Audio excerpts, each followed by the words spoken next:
Hello আমরা সবাই এসেছি राहुल हम बांग्ला सरित बोल रहे हैं। गाना तो ममता ऑनलाइन बंदोपाध्याय पहचाने में निकला है।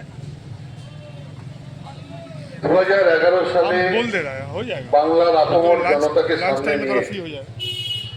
মার্ক্সবাদী কমিউনিস্ট পার্টির বিরুদ্ধে লড়াই করতে করতে ठीक है, हम बोल देंगे। একদিকে 98 সালে মমতাদির হাতে কড়া জোড়াফুট তৃণমূল কংগ্রেস, তীব্র 98 সাল থেকে মার্ক্সবাদী কমিউনিস্ট পার্টির বিরুদ্ধে লড়াই করতে করতে একটা আপসীন সংগ্রাম করতে করতে কিন্তু আজকে বাংলায় 2011 সালে বাংলার মুখ্যমন্ত্রী আপনারা প্রতিষ্ঠিত করেছেন। 2011 সালে বাংলায় মুখ্যমন্ত্রী হওয়ার পর ঠিক 2011 সালের শেষে হাওড়াকে প্রথম মর্যাদা দিলেন, বললেন সারা জীবন বাংলার প্রশাসনিক ভবন থাকবে হচ্ছে রাইটার্স বিল্ডিং।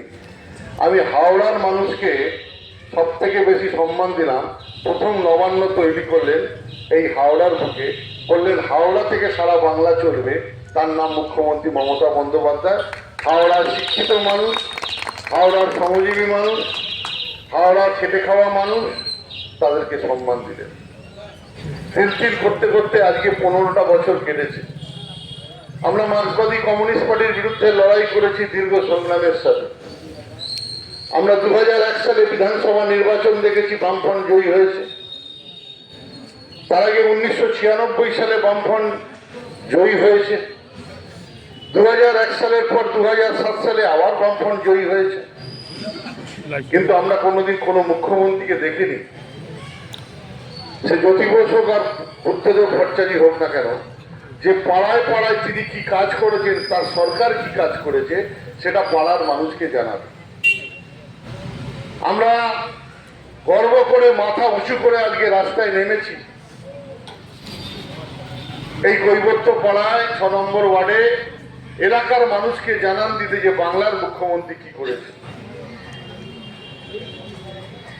জন্মসাথী তিনি প্রথমে বললেন যে আমার রাজ্যে এই 10 কোটি মানুষের বটবৃক্ষের ছায়া হয়ে থাকবো, তার নাম মুখ্যমন্ত্রী মমতা বন্দ্যোপাধ্যায়। তিনি জন্মগ্রহণ করলে পরে প্রথম যে শিশুটি জন্মগ্রহণ করে তিনি শিশু সাথী বলে যে প্রকল্প করলেন, যে বিনা পয়সায় 9 মাস 9 দিন পর একটা মা যে গর্ভে ধারণ করেছে তার সন্তান, সেই সন্তানকে পৃথিবীর আলো দেখালেন। মা বাবা জন্ম দিয়েছে, পৃথিবীতে নিয়ে এসছে, একদম বাংলার মুখ্যমন্ত্রী বলল তুমি বড় হও, তোমাকে জন্ম দিলাম, তুমি শিশু সাথীর মাধ্যম দিয়ে এগিয়ে চলো। সেই সন্তানটা একটু একটু করে বড় হলো, এখানে সমস্ত ক্যালেন্ডারে লেখা আছে। মা বাবাকে বললো যে মা আমি পড়তে যাব, আমাকে পড়াশুনো করতে হবে। পাশের বাড়ির দুতলা বাড়ির ওই পাকা বাড়ির লোকটা, যার বাবার বাড়িতে নিচে মোটর সাইকেল রয়েছে, সে তো মা স্কুলে যায়, আমি কেন স্কুলে যাব না মা, আমি কেন অ কথা পড়বো না মা। বাংলার মুখ্যমন্ত্রী তার বাবা মাকে আশ্বস্ত করে বললেন হ্যাঁ বাবা তুমি স্কুলে যাবে, তুমি পড়াশুনো করবে।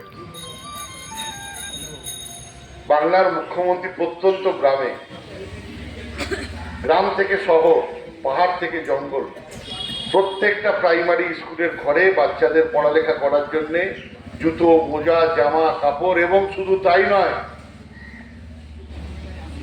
বাবা গেছে ধান তুলতে, মা লোকের বাড়িতে পরিচারিকার কাজ করে। বলো ছেলেটাকে দেখবে কে? স্কুলে পাঠিয়ে দেওয়া হলো মিড ডে মিল, বললো তুমি সুস্বাস্থ্য ভালো রাখো, পড়াশুনো করো, তুমি বড় হও। সেই বাচ্চাটা আস্তে আস্তে বড় হলো, বড় হতে হতে সে যখন ক্লাস 6-এ পড়লো, বাংলার মুখ্যমন্ত্রী বলল তোমাকে আরো এগিয়ে যেতে হবে, শিক্ষা আনে চেতনা, তাই তোমাকে চেতনা বাড়াতে গেলে আরো লেখাপড়া করতে হবে। ছেলে গেল, কাঁধের বইয়ের ঝোলাটা একটু ভারী হলো, বললো বইটা আমি দেবো, কাগজটা আমি দেবো, তুমি খালি ভালো করে লেখাপড়া করো। ক্লাস 6-এ সেই ছেলেটা মেয়েটাকে লেখাপড়ার পয়সা দিল, স্কুলের খাবার দিল মিড ডে মিলের মাধ্যম দিয়ে, তারপর যখন ক্লাস 9-এ উঠলো, লেখাপড়ার চাপ বৃদ্ধি হলো, বাবা মার অর্থ অনটন চলছে হয়তো ঘরেতে, বললো আমি কন্যাশ্রী দেব। বাড়ি বাড়ি সাইকেল দিল, অনেক দূরে দূরে প্রাইভেট টিউটারের কাছে পড়তে যেতে হয়, অনেক দূরে দূরে স্কুলে যেতে হয়। মুখ্যমন্ত্রী সাইকেল দিলেন, বললেন সাইকেলে করে তোমরা পড়াশুনো করো। মাধ্যমিক পাস করলো, উচ্চ